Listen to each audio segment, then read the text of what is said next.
मटण पुलाव बनवा घरच्या घरी अगदी सोप्या पद्धतीने। मटण घ्यायचे, त्यामध्ये धना पावडर, मीठ आणि आपला मटण मसाला घालून छान असं मिक्स करून ते 10 मिनिटं मॅग्नेट करायला ठेवायचं। नंतर प्रेशर कुकर घ्यायचा। प्रेशर कुकरमध्ये तेल टाकायचे, आपली खोबरे लसणाची पेस्ट घालायची।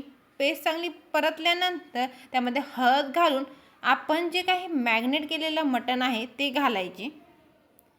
आता प्रेशर कुकरवर ताट ठेवून त्यामध्ये पाणी ठेवायचे। पाणी गरम झाल्यानंतर तेच मटणात घालून प्रेशर कुकरच्या 4 शिट्ट्या घ्यायच्या।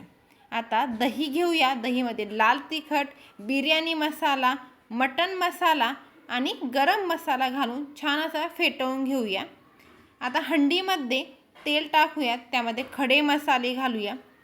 नंतर चिरलेला कांदा छान असा परतून घ्यायचा। परतल्यानंतर अद्रक लसणाची पेस्ट, मिरच्या, टोमॅटो घालून आपलं शिजवलेलं मटण घालायचं।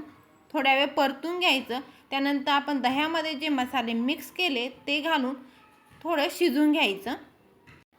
हे शिजून झाल्यानंतर तेल सुटल्यानंतर आपण जे 2 तास भिजवलेला तांदूळ आहे तो वरून घालायचा आणि आपण जे काही शिजवलेलं मटण आहे त्याचं जे पाणी आहे तेच यामध्ये घालणार आहोत।